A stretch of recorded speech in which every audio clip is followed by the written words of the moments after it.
Ассалаумағалейкум ва рахматуллахи ва баракатуху. Құрметті жамағат, баршаларыңызға бүгінгі қасиетті жұма мұбарак болсын. Бүгін біздің Нұр Астана мешіті, яғни Қазақстан мұсылмандардың діни басқармасы, насихат және қоғаммен байланыс бөлімі, әйел қыздар секторы, Нұр Астана мешітінің жібек қыз келіншектер клубының ұйымдастыруымен бүгін мәйітті жуу және мәйітті кебіндеу тақырыбындағы семинар тренингімізді бастауға рұқсат етіңіздер. Әр адамның ажалы келген кезде дүниеден өтетіні хақ. Олай болса, бүгінгі ең бірінші біздің өтетін сабағымызда, яғни тренингімізда бірінші мәйітті жуындыруын өтеміз. Одан кейін қалай кебіндеу керек, маталары, оның арнайы есімдері бар, соның барлығын сіздерге ашықтап түсіндіретін боламын. Мүмкін болса түртіп отырсаңыздар болады. Ең бірінші енді мәйіт жайында, жалпы мәйітті жуындыру жайында мәлімет айтатын болсақ, мәйітті жуындыру әрбір қоғамдағы, әрбір мекендегі, ауылдағы, немесе қаладағы әрбір мұсылманға ол фарыз кифая болып саналады. Фарыз кифая дегеніміз ашықтамасы, қандай да бір қоғамда бірнеше мұсылман адамдар ол нәрсені орындайтын болса, бүкіл мұсылмандардың мойнынан ол фарыз кифая яғни түседі. Қандай да бір ауылда адам қайтыс болатын болса, әйел адам, сол әйел адамды жаназасына немесе жуындыруына, жалпы осы жуынуға кірген кезде жаназасына бірнеше мұсылман, бүкіл ауыл қатыспаса да бірнеше мұсылман адамдар қатысатын болса, сол ауылдағы барша мұсылмандардың мойнынан бұл фарз кифая түседі. Мәйітті бірнеше адаммен жуу сүннет болып саналады. Бұл мәйітті жалпы жуу Адам алейхиссаламнан бері қарай келе жатқан тәртіп, заңдылық. Адам алейхиссалам дүниеден өткен кезде періштелер жуды. Яғни мәйітін, Адам алейхиссаламның мәйітін періштелер жуындырды. Періштелер Адам алейхиссаламды жуындырғаннан кейін барып, баласына айтады: осы өлген адамның жуындыруы сендерге ол әрі қарай жалғастыратын бір іс дейді. Яғни сүннет, амал дейді. Олай болса, бірінші шарты. Енді мәйіттің жуудың шарттарына келетін болсақ, ең бірінші 4 шарты болады, яғни 4 нәрсе болуы тиіс. Ол ең бірінші мәйіт мұсылман болу керек. Яғни мәйітіміз бізде мұсылман болу керек. Одан кейін барып, өлі туылмау керек. Яғни кішкентай нәресте дүниеге келген кезде өлі болып туылатын болса, ол жуылмай, жаназасы шығарылмайды. Ал егер шырылдап дауысы шығатын болса, ол мәйітті жуынып, кебіндеп, яғни жаназасын шығарамыз. Бұл екінші шарттың тиісті болу дүниесі. Үшіншісі, мәйіттің, яғни қандай да бір мәйіттің бас, бөлік, жарты денесі, немесе денесінен көп, жарты денесінің көпшілігі болуы шарт. Егер де басы болмайтын болса, ол неге мәйітті жуындыруға жатпайды. Бас міндетті түрде болуы шарт. Одан кейін төртінші, марқұмның шахид болмауы. Шахид деген сөзді білесіздер, ашықтап кетейін. Пайғамбарымыз саллаллаху алейхи вассаламның Ухуд тауында, яғни Ухуд соғысын білесіздер ғой. Ухуд соғысында қайтыс болған сахабаларды тиістірмеген. Яғни олар қайтыс болған, шахид болған, Ухуд соғысында қайтқан сахабалар, яғни Ухуд соғысында қайтқан адамдардың денелері сол қалай қан күйінде дүниеден өткен болса, сол қан күйінде жерленеді. Яғни олардың қан жуып шаймау керек. Осы 4 шарт міндетті түрде болуы тиіс. Одан кейінгі мәйіттің әурет жеріне қарамау. Яғни біз қазір енді манекен болғаннан кейін, бұл жерде енді көкірек, кішкене енді әдепке сай емес жерлер болғандықтан жауып қойдық. Бірақ дегенмен де мәйітті жуған кезде ер азамат, әйел азамат болсын, қандай болса да, мына кіндікпен тізеге дейін, яғни жабық болу керек. Оны жуып жатқан кезде, мысалы, сіз қолыңыздың астымен былай қарамай жуу керексіз. Ол өлі адам, яғни қайтыс болған адам болса да, біз жаңағыдай көзімізді ол кісілердің әурет жерлеріне көзімізді түсірмеу керекпіз. Егер де біз қарап жаңағыдай бір сондай ой болып, қызығушылық болып, не болды екен деген сондай бір мақсатпен қарайтын болсақ, ол уже бізге не болады? Харам болады. Яғни тірі адамның бір бейнесіне қараған болып саналады. Сондықтан ер азамат болсын, әйел азамат болсын, мәйітке кірген жағдайда және ер адам болсын, әйел адам болсын, мәйітті жуған кезде оның әурет жерлеріне қарау харам болғандықтан бұған мұсылман мүмин үшін тыйым салынады. Одан кейін ер адам мен әйел адамның жууы. Енді егер де мұсылман ер, мұсылман әйел адам бір отбасындағы делік, әйел адам егер күйеуінен бұрын дүниеден өтіп кететін болса, онда ер азаматы оның сүйегіне кіріп мәйітін жуа алмайды. Егер де мұсылман отбасы әйелі бірінші дүниеден өтіп кететін болса, онда не істейді? Ер азаматы оның сүйегін жууға кіре алмайды. Керісінше, ер адам дүниеден өтіп кететін болса, онда әйел адам кіріп жуа алады. Ер адам дүниеден өтіп кететін болса, әйел адам кіріп жуа алады. Не үшін? Өйткені, мысалы, ер адам ол қайтқаннан кейін әйел адам идда уақытында отырады. Идда уақыты дегеніміз 4 ай 10 күн. 4 ай 10 күн, яғни жаңағы идда уақыты біткенше әйел адам шықпайды. Яғни ол әлі күнге дейін күйеуі қайтыс болып кетсе де, оған адал болып саналады. 4 ай 10 күнді толығымен күткенше жаңағыдай күтеді. Сондықтан ол әйел адам ер азаматына кіріп, басқа ешқандай ағайын туысқан бауырларын кіргізбей, бір өзі әйел адам кіріп, жаңағыдай жуындырып шықса болады. Одан кейін барып сүйекті жаңаға көтеріп кебіндеу кезде көмекші ер азаматтар жаңа ауыр болғандықтан кірсе болады. Яғни ғұсылдан бұрын мәйітке дәрет алдыру.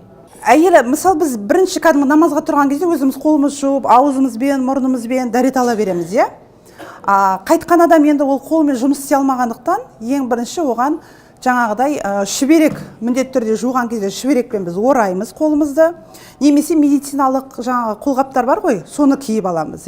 Өйткені мына мәйіттің денесіне мына жалаңаш қолуымыз тимеу керек. Сол үшін жаңағы мына кебінен қалған маталарға, немесе жаңа медициналық қолғаптарды киіп алып жуу керек болады. Енді бұл жерде мұрынға қайтқан адамның мысалы көрсете берсем болады. Қайтқан адамның мұрнына, жаңадай аузына, көзіне су кіріп кетпеу үшін біз жаңағы нені алып, трәпкіні немесе жаңағыдай қолғапты кигеннен кейін трәпкіні алып, екі ұссы саусақ дейді, яғни жаңағы аузына кіргізіп, мына оңынан солға қарай үстіңгі еттерін тазалап шығамыз.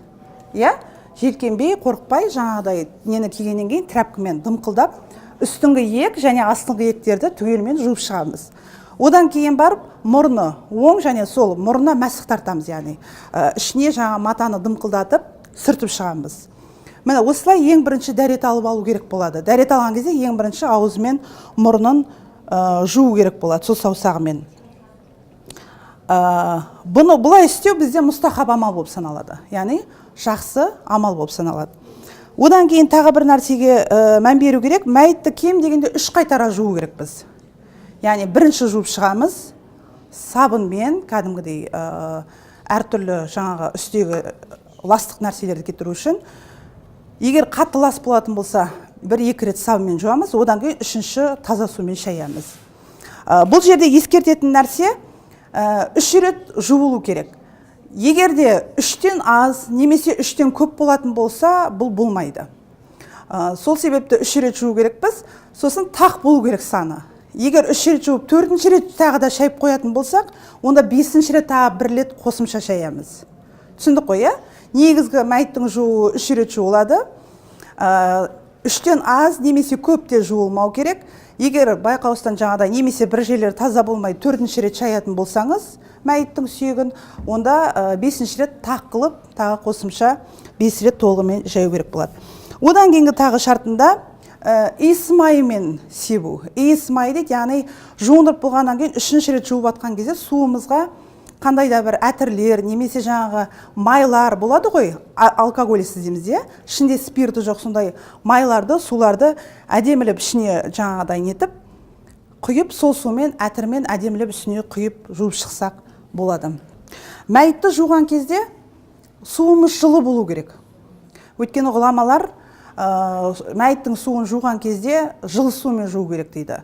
Яғни қаты тастай су немесе суық, мысалы қыстың кезінде ауылда немесе тағы бір жағдай болмаған жағдайда салқын сумен, енді ол жаңағы қайтып кеткен адам ғой деп мынандай мән бермей бейжай қарауға болмайды. Яғни толығымен суды қарап көресіз, су жылы бір жақсы температурада болған кезде жаңағы мәйітті толығымен жуып шығасыздар. Одан кейін мәйітті қандай адам жуу керек болады? Мәйітті әдепті және тақуа адам жуған мұстахаб болып саналады. Одан кейін мәйітті жуған кезде бір ескеретін нәрсе, ол әйелдің қандай да бір кемшілігін айтпау керек болады. Бұған байланысты пайғамбарымыз саллаллаху алейхи вассаламның хадисі бар, Ибн Мажадан жеткен. Кімде кім дейді, жаңағы мәйітке қатысқан адам аманатты орындаса, яғни мәйітті жуған адам аманатты орындаса, және оның қандай да бір жерінде айыбы бар, соны ешкімге айтпай аманаттап шыққан адам, ол анасынан жаңа туылған сәби сияқты тап-таза болып шығады дейді. Ойлаңыздаршы, бұл Ибн Мажадан жеткен пайғамбарымыз саллаллаху алейхи вассаламның хадисі. Кім мәйіт жууға кіріп аманатты орындайтын болса, яғни мәйітті жуып шығатын болса, және аманатты орындайтын болса, және қандай да бір мәйіт, яғни сүйектегі адамның бойындағы кемшілігін аманатты ешкімге айтпайтын болса, ол адам анасынан жаңа туылған таза күйіндегі сәбидің деңгейіндей болады дейді. Сондықтан мүмкіндігінше мәйітке, егерде анамыз қайтыс болатын болса дүниеден, мысал ретінде айтайық, онда өзінің қыздары, өзінің бауырлары кірген жақсы, яғни сіңілісі, әпкесі. Мысалы көпшілік жерде мысалы құдағиларын кіргізіп жатады, әулеттегі үлкен кісілерді кіргізіп жатады, көршілерді кіргізіп жатады, сондай сырттағы адамдарды кіргізеді, яғни. Сондықтан егерде жақын адамдар дүниеден өтетін болса, мысалы әпкесі, сіңілісі, анасы тағы басқа, ондай кезде қызы қайтыс болған кезде анасы кірген дұрысырақ болады. Немесе өзінің апа сіңілері, бауырлары кірген дұрыс болады, бірақ сырттағы адам емес. Өйткені сырттағы адам, мысалы, мәйіттің ішіне кіріп көрді, мәйіттің қандай да бір үстіңгі жағында, немесе аяғының бір жерінде қал болатын болса, немесе жаңағы операциялық оталардан өткен кесілген дүние болатын болса, көгерген дүние болатын болса, пәленшенің мәйітіне кіріп едім, осындай бір кемшіліктері бар екен деп, оны ауылдың әйелдеріне, немесе көрші көлемнің шайдың, тамақтың үстінде әңгіме қылып, мәйіттің үстіндегі кемшілігін сөгу, бұл мүлдем қарамайды. Бұдан пайғамбарымыз саллаллаху алейхи вассалам тыйған, яғни мәйітке жасалу макрух заттар, яғни макрух дүниелер, бұлар мәйітке, яғни мәйіттің қандай да бір шашы тараған кезде, немесе тырнағын алып, немесе жаңағыдай алып тастауға, тарауға болмайды. Мәйіт қандай күйде дүниеден өтті, сол күйінде біз, яғни жер қойнауына тапсыру керекпіз.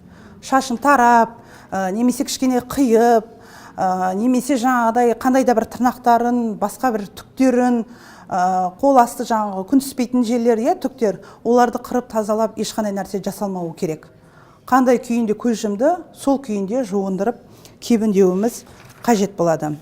Енді жуынуға тоқталатын болсақ, кебіндеместен бұрын көкірек, яғни иықтан тізеге дейін біз мата жайып тастаймыз. Неге? Себебі әйел адамның білесіздер әуреті, кеудеден тізеге дейін әурет болып саналады.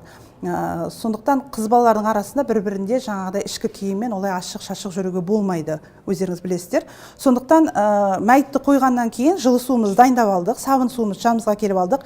Егерде бір адамға қиын болатын болса, қасына көтеріскенге, суын бергенге, жаңа қолының қолбаған ауыстырып тұрғанға көмекші адам болған дұрыс болады. Енді кеудесіне дейін осылай матаны мысалы жауып тастадық. Манекен болғаннан кейін өзінің несі осылай екен, аяғы көтеріп тұрады. Сондықтан айып етпестер, жалпы көлеміне мән беріңіздер, жарай ма? Мінекей, мысалы, кеуде мен тізеге дейін матаны бірінші жауып тастадық. Одан кейін мынандай матаны аламыз біз. Осындай матаны алғаннан кейін қолымызға ораймыз. Қазіргі кезде медициналық қолғап бар, сондықтан сол қолғапты кигеннен кейін барып шүберекті емін-еркін алсақ болады. Осылай алды, осылай бірнешеуін дайындап тұру керек болады. Мінекей, қолды осылай дайындап алдық, қолғабымыз бар, немесе осылай шүберекпен, болмаған жағдайда. Осылай алдық, суды шүберегімізге дымқылдатып алғаннан кейін, бисмилля деп, сол қолымызбен, яғни қазір мен ыңғайлы болғасын оң қолымыз, сол қолымызбен бірінші төмен жағын жуамыз. Төмен жағын былай қарап, немесе былай нетуге болмайды. Жай ғана өзіңіз ішін жаймен басып тұрып, былай астыңғы жағын түгел жуып шығасыз. Алдын артын толығымен жуып шығасыз сол қолмен. Одан кейін жуып шыққаннан кейін енді әртүрлі нәрселер болуы мүмкін. Сондықтан жаңағыдай оның таза сіз жудыңыз ба, жоқ бәлкім күмән бар ма қалып қалған, сол үшін тряпканы астына салып, толығымен бастан аяқ, яғни әурет жердің толығымен сүртіп, яғни өздеріңіз қарайсыздар. Қарағаннан кейін егер лас болса, бірнеше рет осының астынан жуа бересіздер.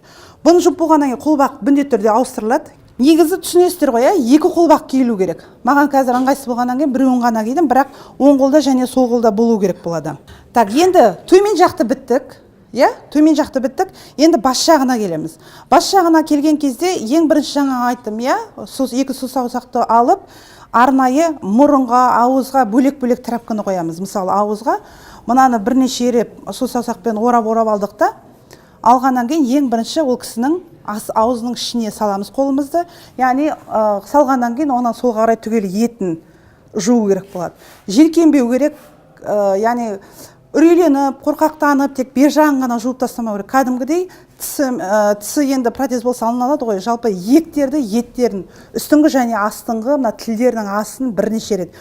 Егер қандай да бір қан, сары, ірің сияқты тағы бір нәрселер болса, тряпка тазарғанша бірнеше рет тазалап аласыздар. Одан кейін оны лақтырдыңыз, өйткені ол лас болды. Ары қарай бізде мұрын. Мұрында, яғни тура сол сияқты саусаққа нетеміз, дымқыл әрқайсысын суға жаңағыдай жуып, дымқылдатып отырамыз тряпкілерімізді, сүрткіштерімізді. Сосын оң мұрынға мәсіх, яғни ішінен, өйткені су құюға болмайды. Оң және сол жағынан не істейміз? Мұрын тазалаймыз. Ауыз, мұрын, одан кейін барып, так, мынау тасталды. Одан кейін құлақ.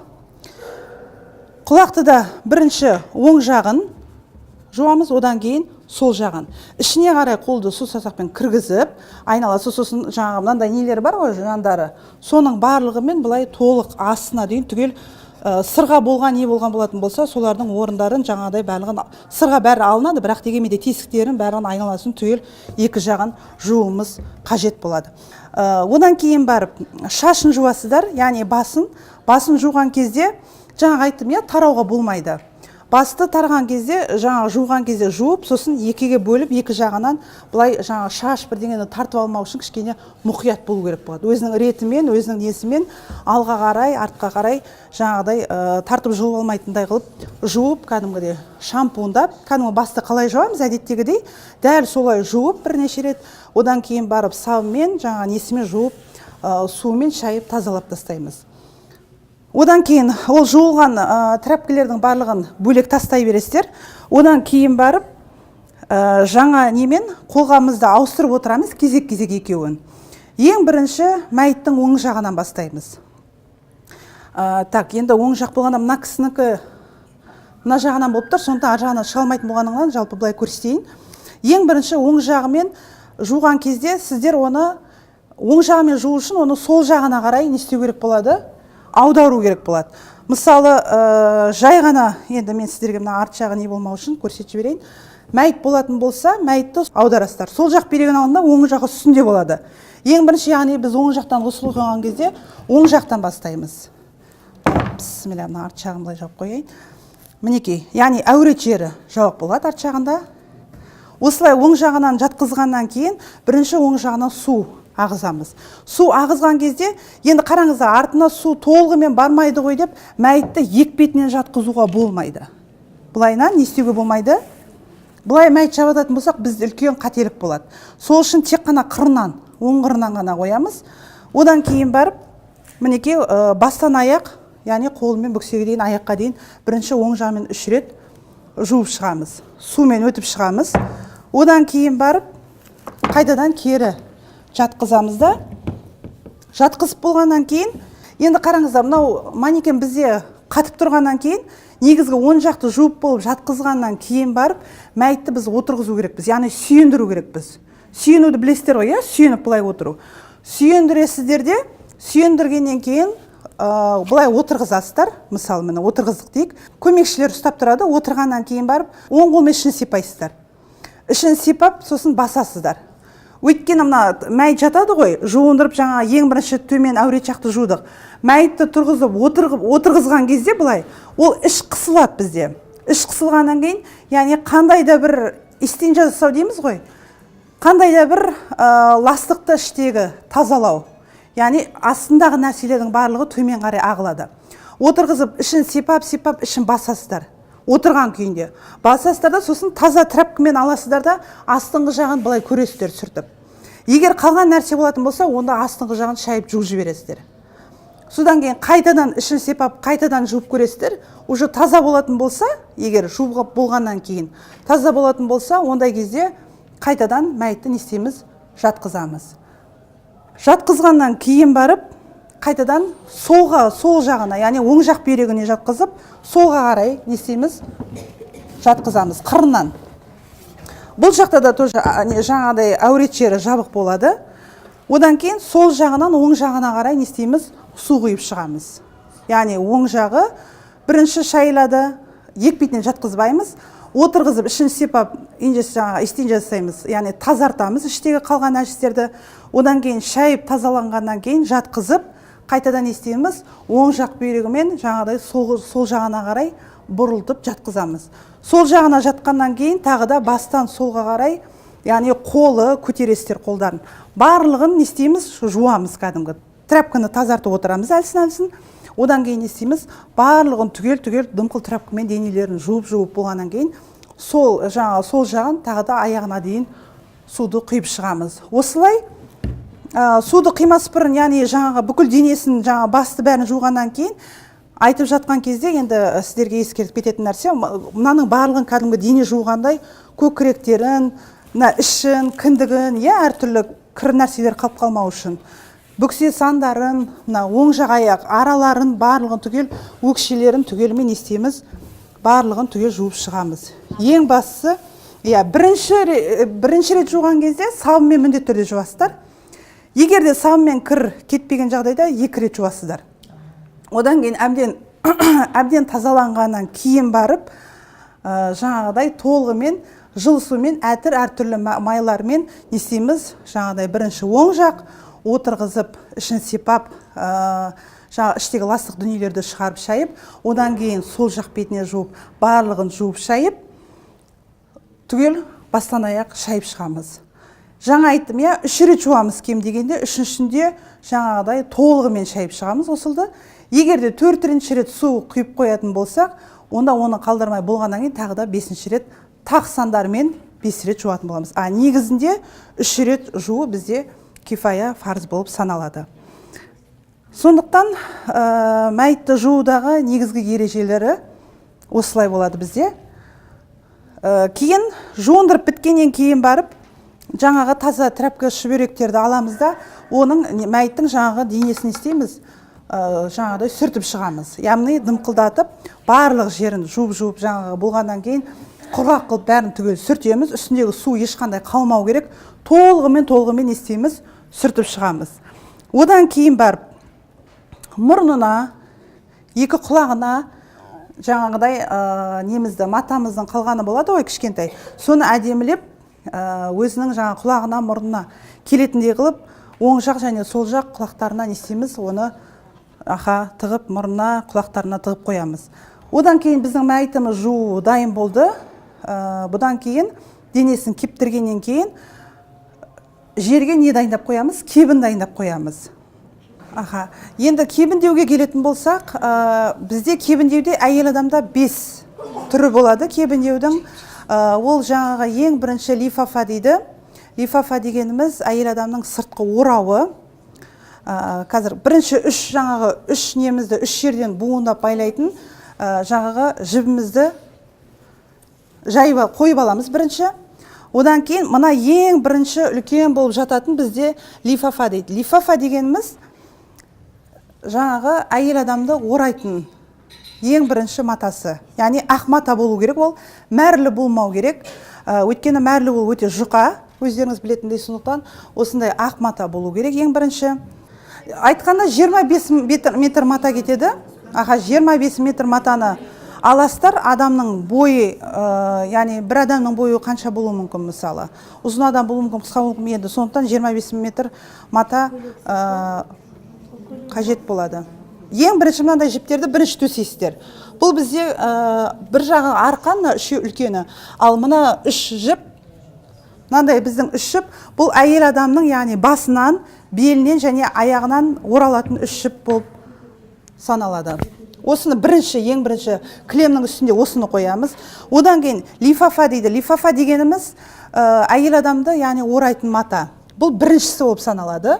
Екінші төселетін лифафа. Лифафа дегеніміз әйел адамды орайтын мата, ақ мата, осы барлығы бірге. Одан кейін изар дейді бізде. Изар дегеніміз екінші мата, ол бізде шалбар болып саналады. Үшінші қияс. Қияс деген бізде әйел адамның көйлегі. Неше болды? Үшеу болды. Қияс, лифафа, изар, шалбары. Үшінші мата бізде көйлегі. Көйлегінен кейін барып бізде, яғни орамалын төсейміз. Одан кейін барып біз не істейміз? Көйлегін төсейміз. Көйлегін төсеп болғаннан кейін барып, ең соңынан, яғни әйел адамның кеудесі мен тізесіне дейін жабылу керек, яғни шүберек, омыраудың кеудесін жабатын мата. Жаңа бірінші оралайық, қайтадан жуындырып алдық. Жуындырып, әбден үстін барлығын істедік, әртүрлі маталармен барлығын құрғатып алдық. Құрғатып алғаннан кейін барып не істейміз? Жаңа айтқандай жуындырып болып неткеннен кейін әтір себеміз. Әтірді жаңағыдай маңдайына, екі алақанына, тізесіне, табанына, яғни сәжде тиетін жерлеріміздің барлығына не істейміз? Әтір жақсы жаңағыдай иістер себеміз, майларды себеміз. Егер де қандай миск дейміз ғой, әдемі майлы нәрсе болатын болса, бірінші бисмилля деп маңдайына, одан кейін барып екі алақанына, мына жердегі манекен бізде жаңа қолдары көтеріліп тұратын болғаннан кейін алып тастадық. Сондықтан түсесіздер, екі қолының алақанына, одан кейін барып жаңағы тізелеріне және табандарына әтір себеміз. Жуындырдық, тазаландырдық, кептірдік, әтір септік. Енді ең бірінші бізде кеудешесі. Бірінші кеудешесі жабылады. Бірінші кеудешесін жабамыз. Мынаны жаймен ішіндегісін ақырын аламыз, өйткені бұны біз жуындырған кезде жаптық қой, білесіздер, мінекей. Біріншісі, одан кейін барып, екінші жағын ораймыз. Ең бірінші не істедік? Қай жерін жаптық? Кеудесін. Яғни бірінші өзінің кеудесін жабады. Одан кейін, бисмилля деп, көйлегін кигіземіз. Енді осы көйлекте бір түсіндіріп кететін дүние, көйлекте қалта, жаға, жең дейтін дүние болмау керек. Мысалы, біздің көйлегімізде жеңіміз, жағамыз, қалтамыз болады, Ал мәйіттің кебіндеу матасында, көйлегінде ешқандай жаға, жаңағыдай қалта дейтін нәрселер болмайды. Барлығы тегіс, тігістер болмайды. Одан кейін көйлегін түсіндіңіздер ғой, басын неткеннен кейін міне көйлегі. Иығы бәрібір бөлек емес. Матаны өзінің бойымен бірдей қылып бір-бір бетіне жабасыздар. Тек қана басының бөлшегін істейсіздер, ашып қоясыздар. Одан кейін міне басында көйлек екі иығы жабылды. Бисмилля деп жайлап не істейміз? Жабамыз. Жауып жатқан кезде қалай жауып жатыр? Астына біздің көйлегімізді, жаңа бетін жапқан матамызды не істейміз? Алып тастаймыз. Бетін жапқан матаны алып тастаймыз. Мінекей көйлегі бізде киілді. Мәйтіміздің екінші үлгісі киілді. Бірінші кеудешегі жабылды, екінші көйлегі киілді. Көйлегі киілгеннен кейін мінекей тағы да мынаны былай ораймыз. Енді мынаяға, қолдарын, яғни қолы не істейміз? Қолын ұзынан қоямыз. Қойғаннан кейін не істейміз? Бұны жаймен осылай екі қолын қойғаннан кейін жаймен мына жердегі көйлектерін түгел жабамыз. Мінекей.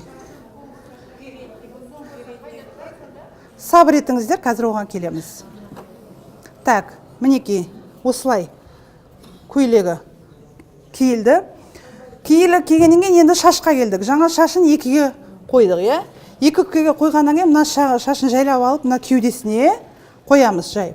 Одан кейін мына жағаны алып, тоже не істейміз? Келес жағының шашын екіге бөлгеннен кейін барып, оң және сол жағына екі шашын алдына қарай не істейміз? Жинап былай әкеліп жатқызып қоямыз.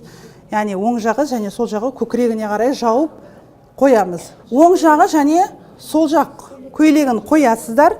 Одан кейін барып орамалын тағасыздар. Үшеу кетті, міне төртіншісі. Орамалын неткен кезде міне әурет. Жаңағы басын былай қойып, бисмилля деп, мынаны не істейміз, былай қарай жабамыз. Бисмилля деп. Мінекей. Аха, шашы барлығы жабылады. Осылай жабылғанай шашы, айттым я, алдына қарай көкірегіне қарай түседі, сыртынан орамалмен жаптық. Одан кейін барып, сыртындағы жаңағыдай изар дедік қой, жаңағы несі, шалбар, иә, шалбар деп айтылады енді, ер азаматтарға. Жоқ, мына ол айтылған. Енді шалбар деп келген, бірақ ол енді ер азаматтарға айтылды екен ол жағы. Жалпы әйел адамға да осы төртінші матасы изар дейді, осылай жабылады. Міне осы кезде уже бет жабылады. Аха. Көмектесіп жүргізер, мынау кішкене маған алыста болып кетті. Аха. Жаптыңыздар, иә. Одан кейін барып ең соңғынан өзінің жаңағы мына мата негізі жаңағы ені қысқа болып қалған екен, негізі бұны ені тура осы мата сияқты, дәл осы матадағыдай ені кең болу керек. Өйткені мына жағын аударған кезде мына жағына дейін толық. Өйткені енді қалай айтсақ болады, дүниеде өткен адам ол толық адам болуы мүмкін, ол өте арық адам болуы мүмкін. Сондықтан сол дүниеде өткен адамның дене келбетіне қарай таңдайсыздар матаны. Бірақ ең бастысы осындай ақ мата болу керек. Одан кейін мінекей бірінші бисмилля деп мына жағын жаптық. Одан кейін екінші жағын жаптық. Енді мына жерде кішкене бізде аяғы көтеріліп тұрғасын жеткізгісіз болып қалды. Бірақ түсіндіңіздер ғой, иә? Бірінші оң жағына дейін аяғынан тию керек, екіншісі сол жағын орайтын боламыз. Так. Осылай орап алғаннан кейін барып, ең бірінші мінекей не істейміз? Бас жағын ораймыз. Буамыз. Бірінші бас жағын ораймыз. Міне, бұл бізде бірінші буын болады. Міне бас жағы. Бас жағын келгеннен кейін, мына әйел адамның алды көкірегі ашылып кетпеу үшін екінші не істейміз? Іш жағын, яғни белін байлаймыз. Белін байлаймыз. Одан кейін барып аяғын, мінекей, аяғының барлығын былай түйін дейміз. Кәдімгі мына шашты түйеміз ғой. Сол сияқты түйін деп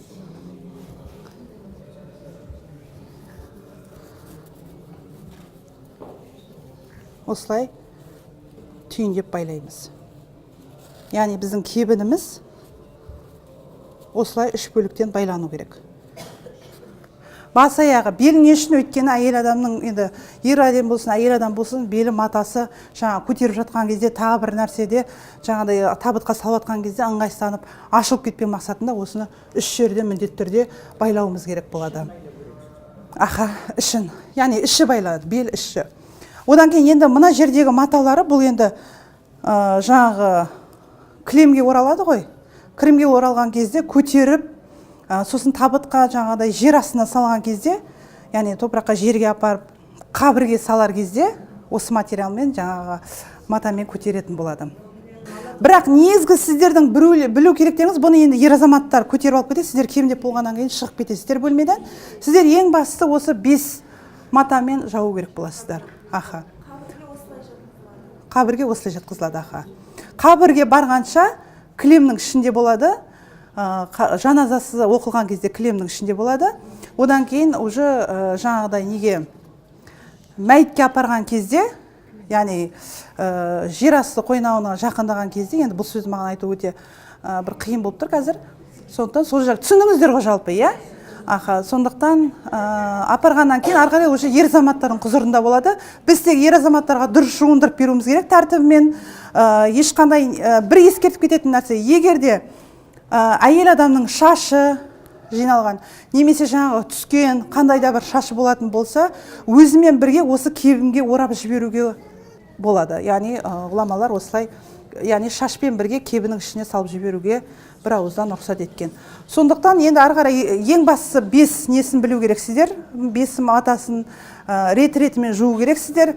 Осылай кебінденгеннен кейін жаңағы ер азаматтар ары қарай бөлмеден шығып кеткеннен кейін енді өздері кілемге орап ары қарай жаназаға дайындап береді. Мәйіттің қасында қандай да бір нәрсе сөйлеп, күліп, әңгіме айтып, немесе қандай да бір өсек, дүнәуи дүние нәрсе айтпайды. Үндемей тұрып, бір-бірімен көзбен, ишарамен айтып түсіндіріп, сол үшін айтылады, мәйіт қайтқан кезде ең жақын адамдары қатысу керек деп.